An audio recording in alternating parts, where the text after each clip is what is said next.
Howdy, y'all. Joe Hills here, recording as I always do in Nashville, Tennessee, and I'd like to welcome you to Minecraft Morning Musings.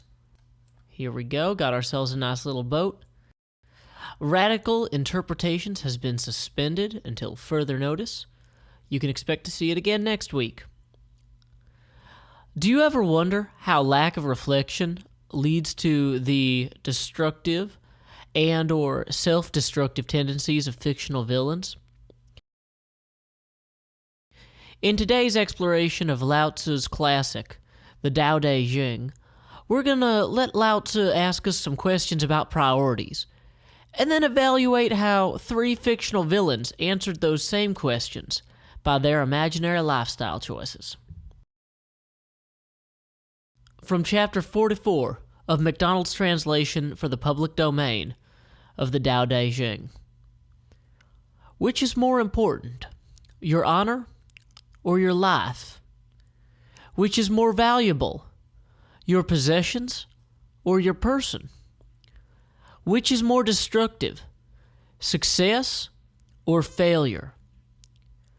Because of this, great love extracts a great cost, and true wealth requires greater loss. Knowing when you have enough avoids dishonor, and knowing when to stop will keep you from danger and bring you a long, happy life.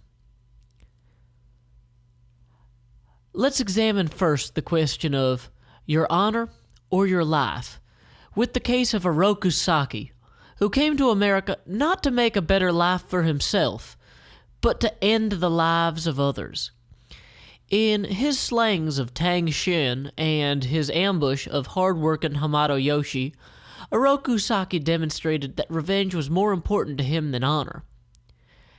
In this act, he forfeited his honor, and he also set into motion the escape of the Splinter, the rise of his enemies, the Turtles, and his confrontation with Hamato Yoshi's greatest pupil, who stated, "Death comes for us all, Oroku Saki, but something much worse comes for you. For when you die, it will be without honor." And so Oroku Saki chose dishonor, and it additionally cost him the empty shell that was his life. When Lao Tzu asks, what is more valuable, your possessions or your person, there's no question how Planet Mobius's infamous Dr. Ivo Robotnik would answer. No matter what kind of jewels, prisoners, or machines that the bad doctor had at stake, when he's taken a good beating, he yields them, and he flees for his life with such reliability that we can only marvel. In doing this, though, he has assured that he hasn't died, which is remarkable given the number of fights in which he has participated personally.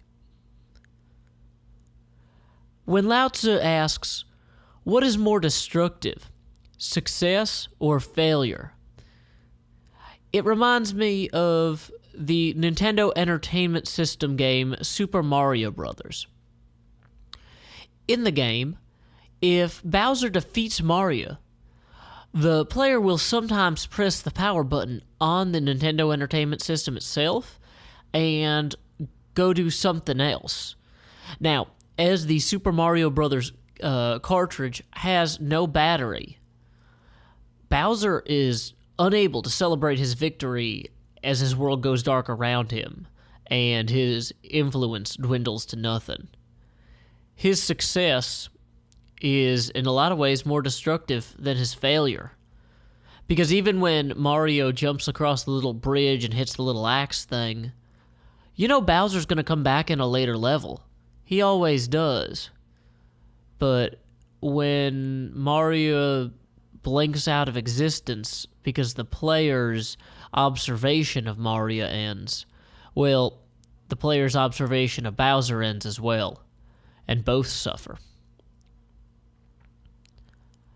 Lao Tzu also wrote, knowing when to stop will keep you from danger. So here is as good a place as any to wrap up the episode. I hope you enjoyed today's reflection. As this series is experimental, I'd really appreciate it if you could click thumbs up or thumbs down on each episode, or actually this episode in particular, to leave me feedback. If you want to post any comments, those are always welcome. And if you want to tell your friends about what I'm doing, that would be cool as well. Until next time, y'all, this is Joe Hills from Nashville, Tennessee. Keep adventuring.